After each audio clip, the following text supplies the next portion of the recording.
This is what UFC fight cards should look like. And we're going to get into the entire card, doing our predictions and breakdowns. So stay tuned. What fighter has the highest fight IQ? I don't think there's nobody in the game that has the fight IQ that I have. Off the charts. His IQ the is highest insane. fight IQ maybe ever. This guy hits hard. He's tough. He's this, he's that. And this guy has a dream. But my fight IQ will win this fight.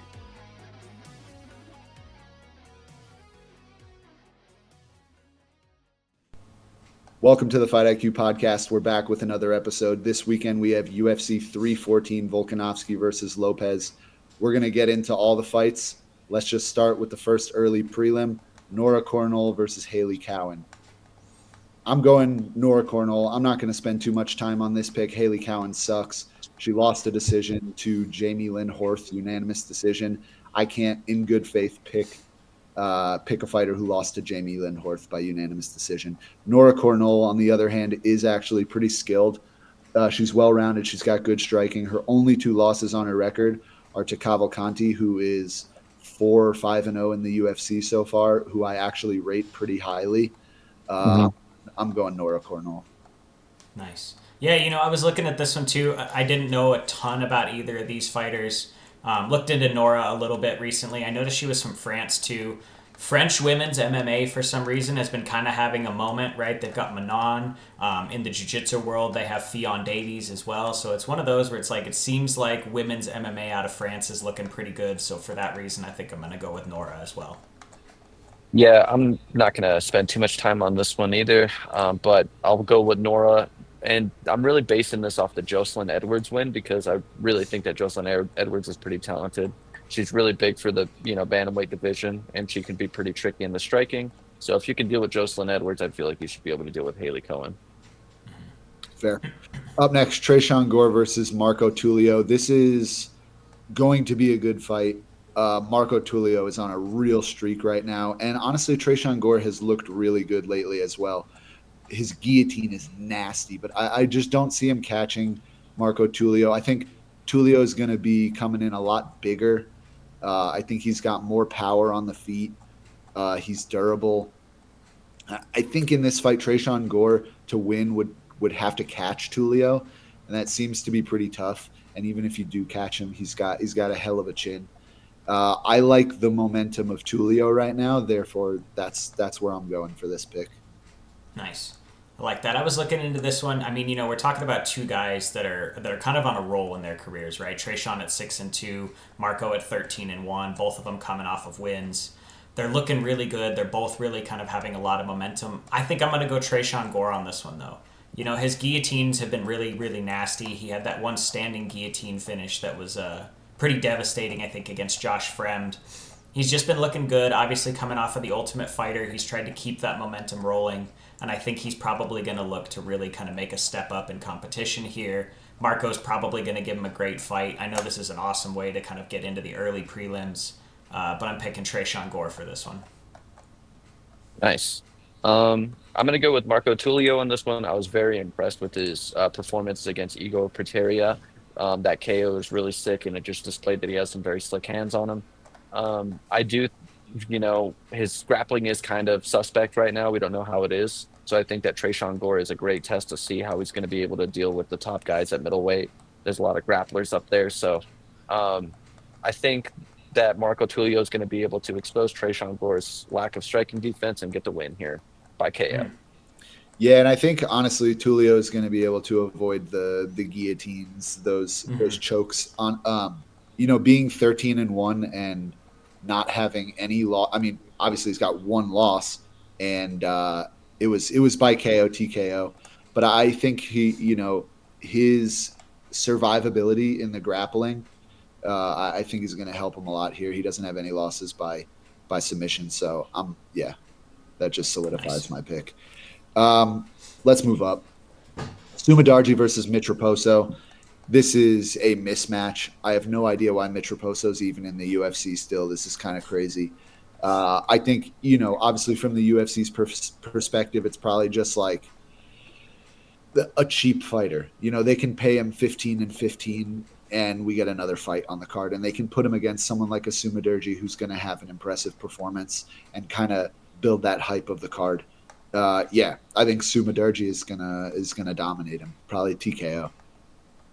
Nice. Yeah, I'm going Sumaderji as well. I think this is one of those cases where we're just seeing two people at very different points in the skill level spectrum. I don't see Mitch Raposo really being all that successful here, or really being all that successful maybe in his future career, but you never know.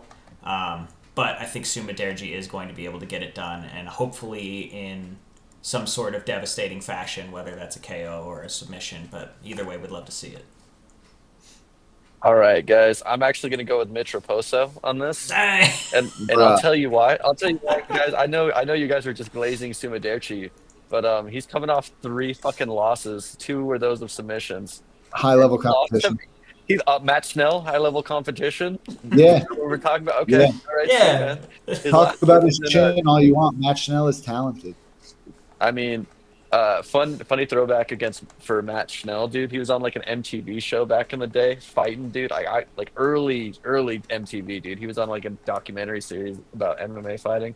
But dude, taking Lima to split decision, I think, is a lot better than fucking having 3 back-to-back L's. And that's why I'm gonna go with Mitch Raposo. I'm not really too impressed with either of these fighters' records, if I'm being honest with you, but I think Mitch Raposo is going to be enough of a dog to be able to get the win there. But and then whoever loses is probably getting cut too, by the way. So, I think that's sorry true. about that, boys. Sorry about that. Your boy Sumaderchi is not going to be around for much longer. I'm sorry. I don't even think Sumaderji is anything crazy special. I just think he's levels above Mitch Raposo. I think, Mitch, okay, listen, do you think Mitch Raposo is like crazy high-level grappling submission game? Because that's the only way Sumaderji loses is by sub. Unless you're fighting Charles Johnson, his last fight. But Charles Johnson decisions everybody. Like, Mitch Raposo's grappling is just not – it's not at the level of a Tim Elliott. It's not – you know what I mean? Maybe, dude, I just don't even know if he remembers how to win a fight, bro. It's been since 2001 since he's out of W, dude. It's 2005, brother. So we'll see. We'll see what happens on Saturday night, dude. All right, we'll see. All right, fuck it. Let's move up. Last fight on the early prelims: Cedricos Dumas versus Mikel Oleksiejczuk. I'm going Mikel Oleksiejczuk. I think actually this is like a pretty evenly matched fight. I think Cedricos Dumas is decently talented. He's a bit of a slow starter though, and Mikel Oleksiejczuk, like, he puts his boxing on you kind of right away. He has good cardio as well, decent survivability. Yeah, I'm going Oleksiejczuk. Nice. Yeah, I was looking at this one. I tend to be partial towards Polish fighters, so I'm going Mikel as well. I don't really think grappling is going to be a huge factor in this fight. Both of them have fairly low takedown accuracy, fairly have low takedown defense. I do think this is going to end up staying standing. I could see Dumas having a little bit of success there just because he's going to have the reach advantage. That being said, Mikel has a pretty decent amount more experience than him, and I think that's going to play a big key factor here. I'm going to go with Mikel Oleksiejczuk as well. I've always been a really big fan of Oleksiejczuk. I've always thought his boxing was really slick. I saw he was training with the Fighting Nerds as well down in Brazil. It's really awesome to see that he's going down there and picking up some new skills there. Cedricos Dumas is one of those fighters that is really good at fighting from at that perfect range for him. But once you're either too close or just slightly out of range, he kind of falls apart a little bit. Like, if he's not keeping you right at the end of his punches, he's not throwing, he's not committing to strikes or anything like that. And Mikel Oleksiejczuk is typically really good dirty boxing up against the fence, really good once he gets in on the pocket with you, and he's not as scared to kind of get in on you. So that's why I'm going to go with Mikel Oleksiejczuk. I feel like he's going to have the perfect game plan to be able to get in on Cedricos Dumas and, land some good shots there for a unanimous decision. Ooh. Yeah, I mean, as long as Cedricos Dumas hasn't been training in Dagestan or something, again, Oleksiejczuk is one of these guys who really only loses by submission to these grapplers who really, when they're fighting Oleksiejczuk, they're like, all right, that's going to need to be my game plan. I'm not going to box with him. I'm going to lean on my submission game. And I just don't think Cedricos Dumas really has a strong submission game to lean on in this fight if he's in trouble. But yeah, I mean, looking at the record of Oleksiejczuk, he's got some good wins on here. A TKO over Cody Brundage, TKO over Chidi Njokuani was his last win. I mean, unfortunately, he's seen 3 losses in a row, but they are all to high-level competition. Yeah, I just think, like, stylistically wise, I think this is going to be a good night for Oleksiejczuk. Yeah. I mean, I was looking too, and he's got about 75% of his wins have come by KO, TKO too. I think this is going to end up being a standing up fight here, so we do have that opportunity to potentially see another finish for Michael here. I'd say that would be your parlay pick of the night right there, is go for a TKO finish for Michael. That's not bad. All right, let's move on to the prelims. Darren Elkins versus Julian Erosa. I think I differ from you guys here. I think this is a pretty clear pick for Erosa. I mean, obviously Elkins, he's kind of in a war every single fight. It's obviously what he's been known for years. And even like up until his last fight, that's all he does. All he does is get into wars. I like Julian Erosa's recent wins though. A sub over Christian Rodriguez I like. And I think Julian Erosa is one of these guys he's tricky. If he shows up on point that night, he can beat a lot of the division. Not a lot of the ranked guys, but when you're talking about a guy like Darren Elkins, if Julian Erosa shows up in any sort of good shape, any sort of good mindset, he's putting it on Elkins. And I don't think Elkins is going to have much for him. Yeah, this is an interesting one. I mean, both of these guys have been fighting for so long, right? We're talking 29-11 and 30-12, like ton of fights between the two of them. I'm going for Darren Elkins on this one. He's one of those guys that I think is kind of nearing the end of his career. His trend has been fighting maybe like once a year at this point for the last couple years. Julian Erosa, I think, is in a similar boat, but maybe has a little bit more momentum coming off of it. That being said, I'd still like to say that Darren Elkins has got it, and I think he can get the win here. I'm gonna go with Juicy J on this one. There we go. Yeah, boy. The more I was thinking about it, the more I was just kind of thinking about how all of Darren Elkins' wars have to kind of catch up with him sometime. Yeah, Juicy J is a very crisp, accurate striker that uses a lot of different weapons: elbows, knees, straight punches. He's really good. The thing is he's not capable of taking the same amount of damage as Darren Elkins. Yeah. But when I think about it, like Darren Elkins really isn't gonna. I don't see him being able to have the level of striking to get in on Juicy J and land the shots he needs to put him away. So I'll go with Juicy J, probably like KO, TKO in the second round. Dude, I agree. Nice. I think the first round, Darren Elkins is going to be putting on a lot of pressure. But listen, Julian Erosa has really nice shots up the middle against wrestlers. His jab is really nice. And he times when people are going for takedowns really well. I could see a knee up the middle. A knee up the middle, just absolutely like he hit on Nate Landwehr. Or maybe Nate Landwehr was the one where he flying kneed him against the cage. Either way, Julian Erosa has really, really nice knees up the middle, jabs, uppercuts.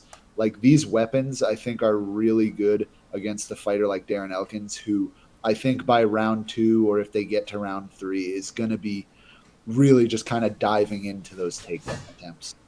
And I can see Juicy J catching him up the middle with something. For sure. Yeah. All right, let's move up. A good fight. Jim Miller versus Chase Hooper. I see this as the younger man here. Like Jim Miller, I think is just too past his prime. I think he is coming off of a good win. But man, Chase Hooper at lightweight just looks like a killer. He's finally growing into his body. He's growing into his skill set. His boxing is looking much improved over the last couple performances. I think this is I think Jim Miller could definitely give Chase Hooper some issues. I see this as like a 29-28 Chase Hooper. Either that or I see like a late submission from Chase. Yeah, I think I'm kind of in agreement with you that I think this is going to be the case of the younger, hungry lion taking over, right? Yeah. I think Jim Miller, he's had a great career. He's had some great wins. He's even continuing to win, right? His last fight against Damon Jackson got a submission, got Damon Jackson out of the UFC. But Chase Hooper is one of those guys that has really been kind of starting to find his stride. He moved up a little bit in weight. He's obviously put on a lot more muscle since we saw him on the Contender Series. He looks a lot more comfortable in his body, and he's really started to be able to kind of put together the striking to complement the grappling that was always there. Yeah, I wouldn't be surprised if we saw him at welterweight eventually. I mean, he's big, right? He's 6'1" at 155, which, that could be somebody that if he wanted to make that 170 jump, certainly would fit in with those guys for sure. Yeah, still a couple of years away from that, though. But I feel like, depending on how he fills in, depending on how much muscle he wants to really put on, like I could see 155 becoming a tougher cut for him. Yeah, most definitely. Yeah. That being said, I do think Chase Hooper gets the win here for sure. I'd like to say it's potentially going to come via submission. I just think that's the most likely outcome here is that Chase is probably going to submit Jim Miller. I know Jim Miller's probably going to want to keep this one standing, and we'll see if Chase is willing to oblige with that or not. But I do think if Chase starts to feel like he's in danger on the feet, that we're going to start to see the grappling started, and he's probably going to start to take it away from there. I'm going to go with Chase Hooper as well. Nice.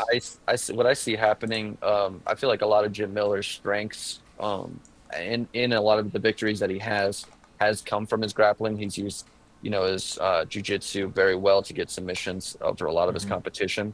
How I see this fight playing out is I think that Chase Hooper is going to pick him apart at range and then catch Jim Miller as he's shooting in for a takedown, and like he's going to catch him on the way down, hit a submission from there. I feel like Chase Hooper's striking has just grown leaps and bounds since when he first started. He was kind of like a one-dimensional grappler when he first got into the UFC, and now he looks like a really seasoned striker. So he's made a lot of really good improvements. You can tell he's just young and hungry. He's only going to get better from here. I think we're looking at Chase Hooper into like the top 5 of lightweight by this time, like next year, maybe even the year after, maybe like 2 years. He's probably in that title picture, man. I'd like no reason why he shouldn't be, man. He has all the skills to do it. That's fair. Yeah, and not just the skills, like the durability. Even when he was making the cut to 145, he's like famous for having a ridiculous chin. Like just being able to take so much damage. And Jim Miller does have quite a few TKOs on his record. I just don't, with Chase Hooper now being at a better weight for him and his durability, I do not see Jim Miller being able to put him away via TKO. And then I obviously don't see him being able to sub Chase. I think this is an uphill battle type of fight for Jim Miller. He's gonna if he wants to beat Chase, he's gonna need to be like perfect. Yeah. All right, let's move up to actually one of the harder fights to pick on this card. Yan Xiaonan versus Vina Jandiroba. I really don't know. I'm still kind of contemplating it in my head. Off gut, I want to say Yan Xiaonan. But man, this is tough to pick. This is really hard to pick. I'll go first then. Maybe I can help you out. I think Jandiroba is going to get it done here. Yan Xiaonan is one of those gals that's really been in the top of the division recently. Suffered a pretty rough loss to the champ. Whether she can come back off of that or not, for sure, right? She's had a win since then. She's looked pretty good. That being said, Jandiroba is somebody that's been on a pretty heavy uphill climb recently. She's had a lot of growth, a lot of momentum. She's been looking really good. We're talking about somebody that's 21-3, so consistently winning. 19-4 is still a great record too, right? But I do think this is the time where we get the women's MMA GOAT. Jandiroba gets in there. We see her fight Yan Xiaonan, and then I think we get a title shot. Yeah. But how though? Like, how do you think? Smudge grappling. Yeah. So Virna Jandiroba, like Yan Xiaonan, all of her losses come from getting smudge grappled. Like even when she was fighting Weili Zhang, that was like one of the very first times that Weili Zhang had to implement grappling to get a win. She got smudge grappled against Carla Esparza. And Carla Esparza is a good wrestler, but Jandiroba's always been able to really implement her grappling in her fights. And she has a lot of wins. 70% of her finishes that way too. And her wrestling is a lot better than like somebody like Mackenzie Dern. Like Mackenzie Dern just kind of like throws herself at you and hoping that you guys get tangled up and fall on the ground, or she gets like a hip toss. But Jandiroba will actually like take you down. So I think that Jean-Non's losses typically come from that type of style, and her grappling defense off her back isn't strong, like that good enough to really keep up with some of these ladies at strawweight. So I feel like John Jarrell is going to be able to out grapple her, get a submission. Man, That Tabitha Ritchie fight, that has you thinking, huh? Dude, all of the fights have me thinking. I mean, at first I was thinking, okay, well, Yan Xiaonan, she's got a majority decision over Mackenzie Dern, who has really good jiu-jitsu. But like you're saying, the Mackenzie Dern grappling, like takedown-wise, wrestling-wise, is nothing compared to the Janjidoba wrestling. And then, that TKO, she got fucked up by Carla Esparza. Side control, bro. Side control. Like, ground and pound from the crucifix was fucking nasty. All right, I'm going Janjidoba. There it is. I don't think Rob Schneider. Yeah, Rob Schneider all the way. All right. Up to another great fight, actually. Featured prelim. Oh, yeah. Dan Ige versus Sean Woodson. We were talking about this before the pod. I'm not flipping on this one. I'm picking Dan Ige. I think Sean Woodson is very good. I just think Dan Ige has better fights against higher level opponents. Even in his losses against higher level opponents, I think those people that he fought would probably fuck up Sean Woodson. That's crazy. I'm going Dan Ige. Listen, I'm a Sean Woodson enjoyer. I'm a fan. And I know there's a lot of hate for Dan Ige, but dude, I'm just impressed by him. I think he's a great fighter. I think he's got great boxing. I think he's got good fight IQ. I don't think he's going to fall quite as easily as these last Sean Woodson opponents have. I think Dan Ige 29-28. Oh, that's tough, man. I mean, I'll start my pick out at the top, right? It's Sean Woodson. That's an easy one for me, dude. You talk about like the level of competition, but we're talking about somebody that hasn't had the opportunity to fight those people yet, right? Sean Woodson's still kind of working his way up. He hasn't been in that top where Dan Ige's been kind of hanging out. Dan Ige is one of those guys that notoriously is willing to just kind of take fights, and he's great at finishing fights. So is Sean Woodson, right? We're talking about somebody that's 13-1 at this point, coming off of a pretty decent win streak. He's got a massive advantage in reach. We're talking 5-7 versus 6-2. 8 out of 13 wins by decision. I just don't think he's gonna be able to decision Dan Ige. I don't think he needs to decision Dan Ige, dude. All right. I think he puts Dan Ige to sleep. We can only hope. We can only hope. I'm a bunch of haters. Not at all. Nah, man, I'm just tired of seeing Dan Ige on like main cards of pay-per-views. I'm glad he's on the prelims of this one, to be honest. Yeah. But he's just one of those people that's just going to come in and crafty vet decision every single time he fights. But I'm going to go with Sean Woodson on this one. Like I said, the reach advantage is going to be significant. I feel like Dan Ige lately has been struggling to kind of like keep up with the talent. He fights a lot of really high-level competition, loses to them, pretty often. His last win was against Andre Feely. He's going to beat people like Andre Feely, like Nate Landwehr, like Damon Jackson. Those are the people he's going to beat, but he's lost all of his other fights. So I don't think he belongs in the top 15, maybe just like right out of the top 15, top 20 is probably where Dan Ige fits into this. But I think it's Sean Woodson's time. He's always had slick boxing.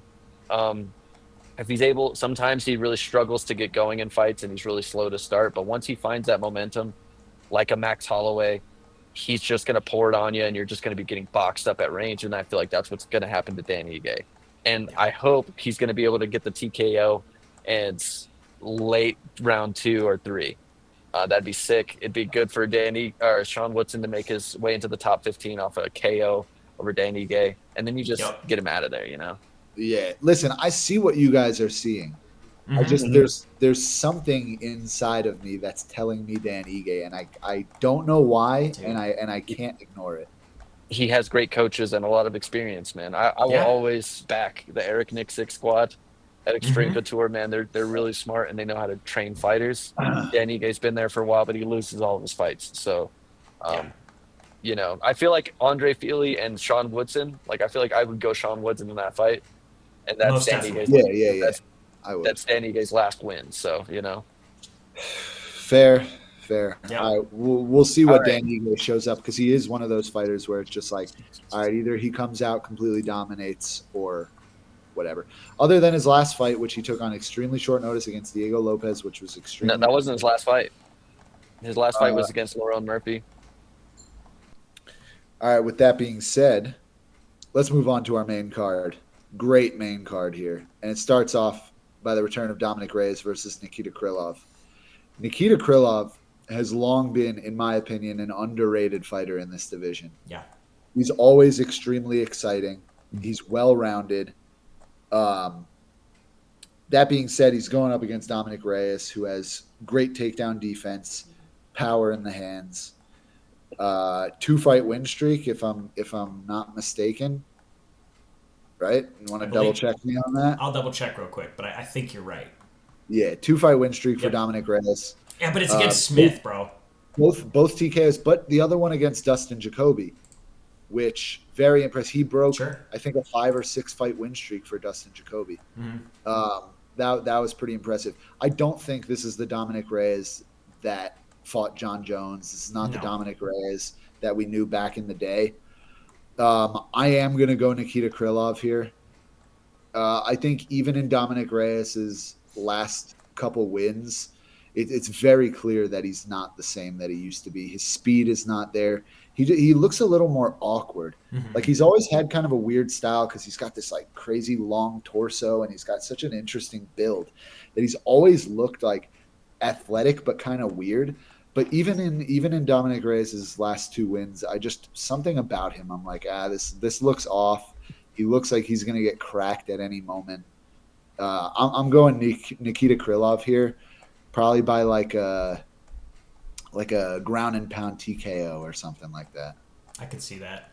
Yeah, I was looking into this one a little bit. I mean, it's one of those cases where, Dominic Reyes is one of those guys that in his prime was fighting the best of the best, right? He had a very close fight with John Jones. He had some great wins. He's had some really high-level opponents that maybe he's won, maybe he's lost to. Yuri comes to mind as one of his more devastating losses.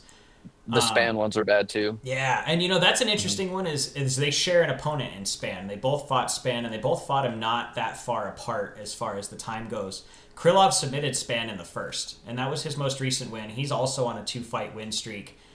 And you can't use the excuse of, Dominic Reyes is a higher level opponent, because Krylov, we're talking Span, Ozdemir, Gustafsson, Paul Craig, Ankalaev. Like, this dude has fought high-level competition almost every fight so far. Yeah. And he was, like a lot of Paul Craig fights, he was beating the shit out of Paul Craig before ultimately getting hit with one of the sickest triangles, honestly, I've ever seen. Yes. Paul Craig, I know he's not on this card, but we're talking about a Krylov fight here. Mm-hmm. Krylov absolutely beating Paul Craig was like on the verge of going unconscious. Yeah. And then out of nowhere, Paul Craig gets wrist control, like 2-on-1 wrist control, like fucking that looks a little sus, but 2-on-1 wrist control and pulls him into the triangle. Yeah. It's like one of the coolest triangles ever. But that's like a fluky Paul Craig sort of thing. Yeah, like it's not fluky, dude, because he did it to Magomed. He's done it to everybody. Paul Craig doesn't. He's just sneaky like that. It's just dumb to go on the ground with Paul Craig, dude. Not a fluky win for Paul Craig, a fluky loss for Krylov. Like, I think if he fought Paul Craig again 5 more times, he's knocking Paul Craig out. I can see that. What I mean by that. Yeah. But Nikita Krylov is very good. Yeah, right. So, when we're talking about that, I think this is one of those cases where Nikita Krylov is more coming into his own than Dominic Reyes at this point. Dominic Reyes is kind of on his way out, right? We've seen him. He's had some crazy fights. But I think at this point, we're probably not getting peak Dominic Reyes anymore. Whereas I think right now is a good opportunity to see peak Nikita Krylov. The minor, bro. The minor, dude. So, I'm picking the minor in this case. ER. Yes, ER minor, Nikita Krylov. I like a submission here, but I could also see this being a TKO finish. Yeah, we're talking about, sorry to interrupt, but we're talking about, like, I'm just hype on Nikita Krylov, honestly, because I feel like he doesn't get his due. Yes. And we're talking about, like, Carlos Ulberg just got a #1 contender fight off a decision win over Volkan Ozdemir. Yeah. Nikita Krylov did the same thing 3 years ago. And then had to fight Ryan Spann. And then had to fight Ryan Spann. Fucked him up. And now he's getting a Dominic Reyes fight. Yeah. I just think there's a lack of respect for Nikita Krylov, and I think he's higher level than a lot of people think he is. I agree. Yeah, man, I'm going with Nikita Krylov on this one too. I know we're pretty hype on him right now, but I do kind of just feel like Dominic Reyes just kind of lost what made him so great, which is the timing. He lost like the slick counters. You can see glimpses of it still, but it's nowhere near as consistent as it used to be. Like in the Yuri fight, he was hitting slick pull counters. But, against somebody like Yuri that is very reckless, it's like, how could you not if that was at one point like something you were really good at, Right. Yeah. Nikita Krylov is just one of those people that can like really implement his grappling, and he has amazing submissions, and he's great at finding the finish once he gets you on the ground. Mm-hmm. With that being said, I feel like Nikita Krylov is probably going to the way I see this happening, the sequence that leads to the finish is Dominic Reyes throws that long cross that he likes to throw. Nikita slips it, gets in on the hips, takes him down, and then he finds the submission from there. Nice. I feel like he's going to be able to time the big shot from Dominic Reyes, get him down, and then Reyes is not going to have an answer for the grappling. I like it. And it sucks because Reyes has been looking better since his loss streak. He's been getting some wins. Mm-hmm. He's not getting flatline KO'd. And typically that's been like his kryptonite, it's him fighting like a really big power puncher. Yeah. And then he's just so hittable that he just gets flatlined. Yeah. Yeah. That could be a reason why he's not so smooth anymore either, is because, he's taken so many like really, really bad concussions. Yeah. Bad ones. Bad. And I think like in this matchup, I think his downfall is I think it's actually going to hurt him that he's coming off of 2 good wins. Yeah. Because he's going to think, oh, I'm that guy again. He, like you're saying, I think I could see him recklessly throwing that long cross, and that's where Nikita's going to find his entry. I totally agree with you.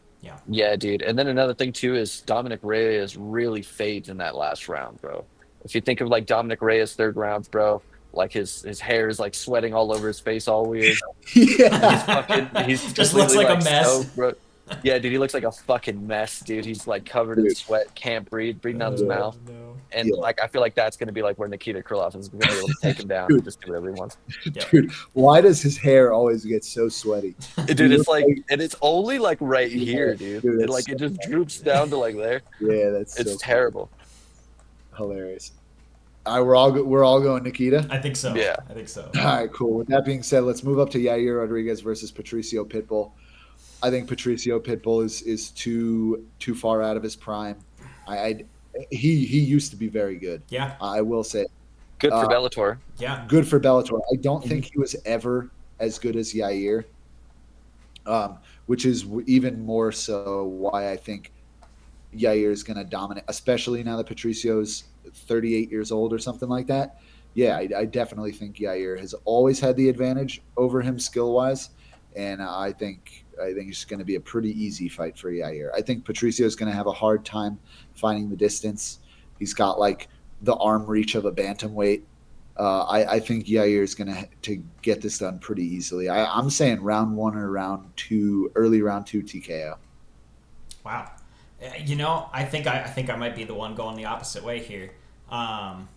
This is a tough one for me because it is the question of he was good for Bellator, right? And does that mean that he's good in general? I mean, I guess we've been figuring that out with Michael Chandler, right? Michael Chandler was probably the first MVP as well. Yeah, MVP. And they've been doing fine, right? Are they in title shots? I mean, Michael Chandler's had a couple attempts at it, but I don't know. I don't know if he's going to be able to find like a second career over in the UFC at this point, right? I mean, we were looking this up. He's 37, which is fairly old for the featherweight division, right? We're talking about somebody that's probably a little bit out of his athletic prime, especially for this size where everybody's so fast and so athletic. Yair Rodriguez has obviously been around for a long time too, has the reach advantage, I think, definitely has the kicking advantage here. I like Patricio in this one because I do think he's going to be willing to come in and take some of those shots on his way in to try and make it dirty. I think his attempts are going to be against the fence, maybe trying to take it down. Yair's got good grappling, but I think Patricio is going to have more attempts at ground and pound from like a cage position. So unfortunately, I think this is one of those fights that could be fought at distance that's going to end up being against the cage. And we're probably going to get 15 minutes of like uppercuts off of the fence. But I think I have Patricio by decision here.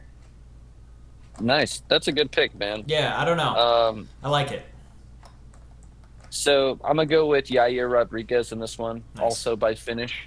Yair Rodriguez is somebody that is really kind of hard to pin down. Like it's really hard to kind of like, with how good his footwork is, to corner him up against the cage. You don't really see that too often. No. And another thing that Yair has that has given everybody who's ever fought problems, except for Frankie Edgar, is his speed. His speed is insane. His combinations are insane. He gave Max Holloway problems. Max Holloway was shooting in on him. Same thing with Volkanovski. He was giving Volkanovski problems in the striking as well.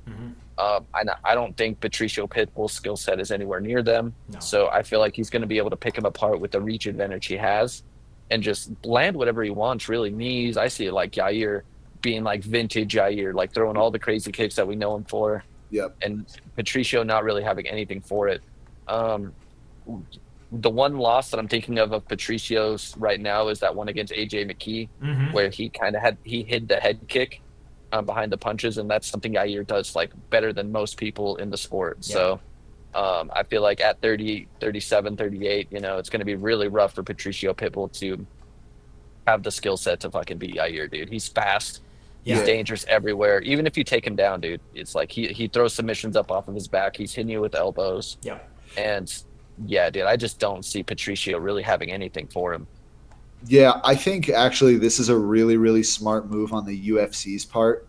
I think to just show how much better they are than any other promotion, because I'm not going to lie, if you put Patricio against like most other guys in the featherweight division, I think he has a good chance. Dude, to be completely honest with you, I think Patricio does pretty well against Volk.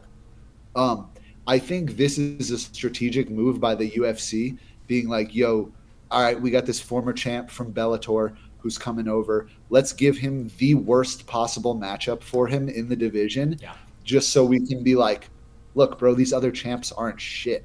The UFC is so much better than every other promotion. I think it's very, very smart making this matchup on the UFC's part, because I do think this is the worst matchup for him. That's interesting. I mean, it's a good plan, but it could really backfire, right?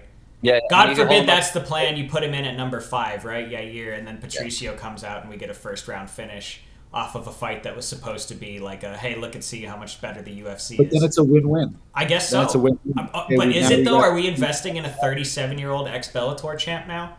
Well, no, it's not about that. It's a win-win, because it's like, okay, if Yair fucks him up, like, okay, yeah, the UFC is that much better than Bellator. That's what we're showing. If Patricio fucks Yair up, okay, well, Yair is not the youngest prospect in his own right, and he's been in the UFC for a while. He's lost to a lot of the best. And worst case scenario for the UFC, look, we made the decision to bring Patricio in because we saw something in him.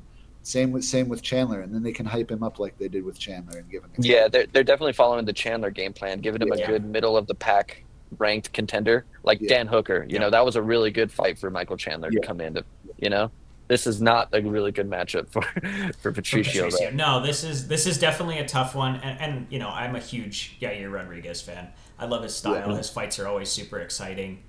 I could see Patricio potentially coming in with that chip on his shoulder of like, I should have been in the UFC 5 years ago, and I didn't get my chance then, so maybe now I have to. I don't think he wanted to, bro. I think Bellator was paying him. He was doing so good over there, right? He was champ and he was dominant for a long time. Champ, I think too. Yeah, but there's that whole thing where there is always an asterisk next to a Bellator champ because it's not the UFC. Yeah. Right? Like there's always going to be that. Yeah, and there probably still will be after this fight. I think so. Let's actually, this would be a great time to talk about Aaron Pico. Aaron Pico fighting Mobzar, dude. That might be a wild card, bro. That's going to be a wild card. I love Aaron Pico, man. He's had some great fights. Man. Holy that's cow. a good prospect. That's a tough test for your first fight in the UFC. A guy who really should be fighting for the title. Yeah. But whatever. That's like, dude, that is major disrespect towards Evloev. Like, I know you just beat a former champion and you're undefeated. Here's And Aaron he Pico. really should be, yeah. But have a Bellator bantamweight champ. Not even like a contender, bro. He never made it that close Nah, to like he a didn't. belt, bro. He didn't. But I mean, he has the skill set. I feel like if he really refined it, to be a problem, dude. Yeah. Like if he's been cooking these last few years, dude. Mm-hmm. I don't know. I just don't see it. I don't see him beating Evloev. But let's stick with this card. Bryce Mitchell versus Jean Silva. Ooh. This is the fight, man. Yeah, this I'm sorry, Bryce. This might be the end of Bryce Mitchell. We can hope. I'm going Jean Silva for sure. I think people do underestimate Bryce Mitchell. Yes. But I think Jean Silva is something special. Yeah, I mean, this is one of those cases where it's like, we obviously think of Bryce Mitchell, we think of his grappling, right? Because that's where he's significantly better than most people in the division. He did well against Ilya until he didn't, right? Like, his head movement was not as bad as I think people expected. His counterboxing was not as bad as I think people expected. I think Jean Silva is something different, though. We're dealing with somebody that's got a lot more weapons and uses a lot wider variety of attacks than most people that Bryce Mitchell has ever been in the cage with. I think this is an easy pick. I'm going Jean Silva here as well.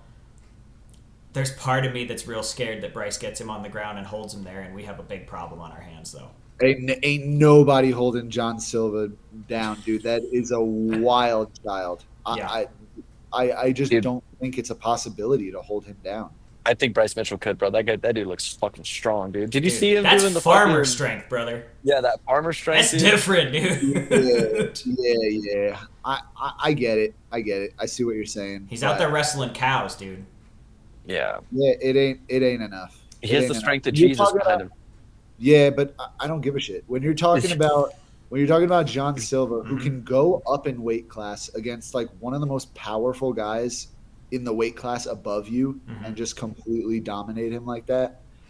Drew Dober, he's not a grappler, but when we're talking like strength level, way different than Bryce Mitchell. Yeah.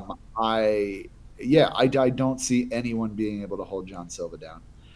I don't even think we've seen him get taken down in the UFC yet. I don't think so. I don't think so either.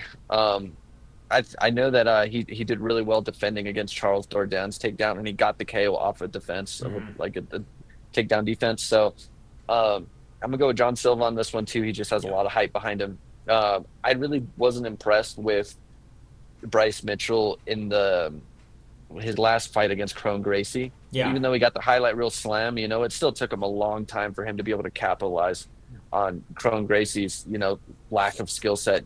Because he's really not the best MMA fighter. I feel like he really should have been able to just do whatever he wanted to, even on the feet. Yeah. And there was really no moments where that happening, Like right at the beginning of the round, he tried to pull guard again, just slammed his face into the mat. Yep. I feel like Jean Silva is going to be able to defend the takedown since he knows they're coming. And he's going to be able to also just catch Bryce Mitchell because his reaction times aren't the best when it comes to strikes. He's not one of the people that uses like lots of head movement or parries punches very well. That's why Josh Emmett was able to just fucking bomb him with an overhand, and he gets caught like that. I think it's going to be very similar to the Bogdasarian fight for Jean Silva, where it's just he lands like a big hook cross, and then that's kind of it. Yeah, and another tell, like with this fight is, this is not something that gets brought up a lot, but people talk about stylistic matchups. Oh, I think it's going to be hard for so-and-so to do this because of stylistically. But I want to talk about style more specifically in terms of stance. When you look at, and I won't go into it too crazy, but when you look at Jean Silva's stance, if you're a wrestler and your game plan is to take down Jean Silva, that's a hard stance to get a takedown on. Like that bladed stance, ready to that goblin-esque stance. Yeah, it's not someone who is like a Rob Font. They got like a kind of more traditional boxing stance, so you can kind of feint, get them to go, and then change your level there. Like Jean Silva, he doesn't bite on feints. He's always just there, ready to counter, ready to defend. It's going to be a hard prospect. to take down Yeah. Jean Silva in my eyes, just because of how he stays ready in his stance. It's just really tough. Mm-hmm. Yeah. Anyway, let's move up. Co-main event: Michael Chandler versus Paddy Pimblett. God damn. I don't think we've talked about this one in too much detail, so I'm actually excited to hear your guys' picks for this. Yeah. I think Chandler's going to win pretty easily. Whoa. That Easily. might be Easily. Yeah, easily. Yeah. I think I mean you gotta back up some crazy statements like that. Based off what, man? Him Based getting off of ass what? beat for 4 rounds by fucking Charles Oliveira, bro. Based off Paddy Pimblett being one of the most hittable guys in the entire division, based off Michael Chandler actually having good. Bobby Green didn't touch him. Huh? Bobby Green didn't touch him. Not once. Because Bobby Green reacted poorly and shot in for a takedown like a fucking idiot. But Chandler's got the fight IQ of a tomato, bro. Yeah, I just don't see it. I just don't see Pimblett being able to beat Chandler. If you want to say it's because he's gonna just land him a big overhand right, dude, that's okay, dude. But you know, Paddy gets hit just like everyone else. They're fighting. Yeah, but I don't think. Along with that, I don't think Paddy has the wrestling chops to be able to get in a dominant position. I think if I see Pimblett being able to get a submission or get to a dominant grappling position off Chandler, it's going to be like off the fence, where you know how Paddy Pimblett has like a couple of those where he was being pressed up against the fence and he just jumps into a flying triangle or something like that. It's something that Chandler would like walk into. Yes. Yeah, it's that sort of thing. Pimblett, I don't think is going to be able to just straight up take down Chandler into. He also has like really good judo throws against the fence, like really, really good ones. Yeah, but not against high level wrestlers like Chandler. It's just not going to happen. I think Paddy needs to get him up against the fence, and he needs to jump into something slick. I don't think he's going to be able to take down Chandler like that. He's not going to need to take down, bro. He's going to drop him with the left hook, bro. Left hook. Crazy. Drop him with the left hook. Crazy. I love that. With the left hook. I Club love and that. sub, dude. Paddy Pimblett, round 4. Dang, dude. He doesn't have tight left hooks like Oliveira has, bro. No, dude, but he does throw like lots of really dangerous hooks. That's like really the best thing he does striking wise, other than his kicks. Yeah. So yeah, dude, I feel like Paddy's actually going to land on him, drop him, and then he's going to catch a submission. Yeah. I mean, or TKO him. Ooh. Ground and pound. I mean, I got to go with Martin on this one. I also am going Paddy Pimblett here. I think this is one of those cases where, you know, Chandler's great. Chandler's athletic and explosive and a high-level wrestler and has really big shots, and if he can land them, it's a problem. Paddy Pimblett's also very durable. We had seen him have some damage in the Gordon fight. He was in danger at certain points there, and he was able to keep himself fairly well composed. With a broken foot. But I think the biggest difference here is Chandler explodes himself into danger on a not so infrequent basis. I think Chandler's one of those guys that relies so much on being the more athletic fighter that he's willing to cannonball himself into shit, and Paddy's really good at capitalizing on those moments. I don't think Paddy needs to take Chandler down. I think Chandler gets the fucking takedown and then just holds guard and then is going to get submitted. I think Chandler I think Chandler gets the takedown, and that's the problem, is that he thinks he can handle Paddy Pimblett on the ground, which is a problem. You know what's funny is I was going to say the exact same thing. I was going to say, you know, dude, Michael Chandler's dumb enough to think that he can out-grapple Paddy Pimblett because he trains with a lot of killer grapplers. Most definitely. And he's just going to get hit, bro. And I'm gonna say it here on the fact that if Charles Oliveira can take his back, so can Paddy. Whoa, bro. Charles Oliveira is so much better at taking the back. That's not even... Dude, I would say that Paddy Pimblett probably has like top 10 grappling in the UFC right now. Yeah. I agree. Yeah. No, I agree. Yeah, I don't think that fight is that far off. You can't say he's super far off. I do not think Oliveira and Paddy Pimblett have that distant of a grappling and I just want to say right now, he has the second highest win streak at lightweight right now. You know, he hasn't been undefeated in the UFC. Asterisk, bro. There's an asterisk on that.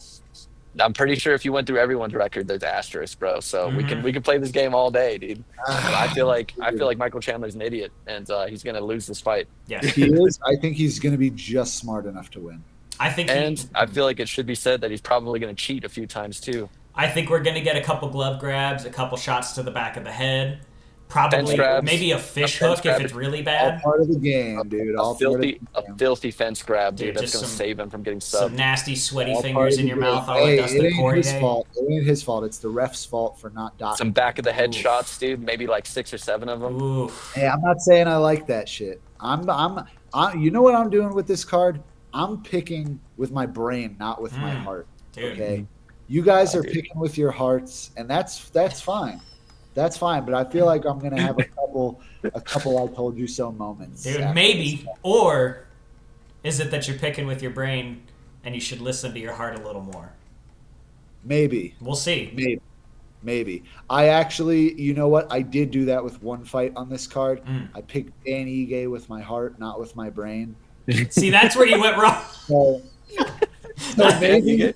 You did that for Danny Ige, dude? You did that. But not But you won't Paddy do it for Pimblett, Paddy? huh? Hey, I'm standing on business, all right? Dang, bro. I'm standing on business. I'm going Michael Chandler. All And right. that's that. Yeah, he looks really impressive in all of his dominant losses, you Yeah. know? Hey, His He looks training good, you know? footage is always crazy. Even though he never throws those combos in a fight, dude. yeah, you're right. I don't care. I'm going Chandler. I ain't Love switching it. up. Love it. All right, let's move up to our main event: Alexander Volkanovski versus Diego Lopez. I was hoping some other shit was going to happen at featherweight, but now that we have this, now that we've been sitting on this matchup for a little bit, Yep. I am excited for it. I think this is going to be a gritty vet performance for Volkanovski. I want to be on record saying I hope Diego Lopez wins. I think he's way better for the division. I think there's this aspect of like, okay, if Volkanovski wins, well, he had the title already. He got fucking flatlined by Ilya. And so now it's like, okay, if Volk gets the title again, there's an asterisk on that being like, well, he's not the real champ because he got flatlined by Ilya and Ilya just decided to vacate. Whereas if Lopez wins, it's like, well, he's never fought Ilya. We don't really know what would happen if he fought Ilya. We know what would happen if he fought Ilya, but we can't say for sure. Right. So there wouldn't be the same asterisk on his championship the same way that if Volk wins, there will be. Keep that in, by the way. Okay. Yeah, I'm going Volkanovski by gritty vet performance, but my heart wants Lopez to win. Yeah, that's kind of how I've approached this one as well. As I'm in that boat of like, I'm going to be happy for either of these guys to win. Would it be cool to see Volk be champ again? For sure. Would I like to see Diego Lopez win? Yes, I think for the same reason that you do. It feels like a changing of the guard at that point, and we get kind of a new, refreshing look at the featherweight division, right? We get some new matchups up at the top. Volkanovski is not just holding his position, dominating over, decision wins against everybody. I think Diego Lopez is a more exciting champ for the future. That being said, I did end up picking Alexander Volkanovski here. I think he's probably really pushing for one more shot, right? I do think he really wants to do this to make sure that he can cap off his career this way. Obviously, his attempt at 155 was wild. We've got the short notice Volk forever memes, but I think 145 is where he really seems to do the best, and I think he's probably still got it in him. It's just going to be a question of whether his chin holds up or not. After having an Islam head kick and then Ilya putting him out too, that's always going to be a little concern, is whether or not he's had the time and whether or not that's going to matter, right? Is this a point where you can put 2 years between it and you'll be fine, or is this you're permanently different now? And Diego throws hard, man. Diego's one of those guys that definitely likes to swing, and that could be a problem. But I think Volkanovski can get it done here. Nice.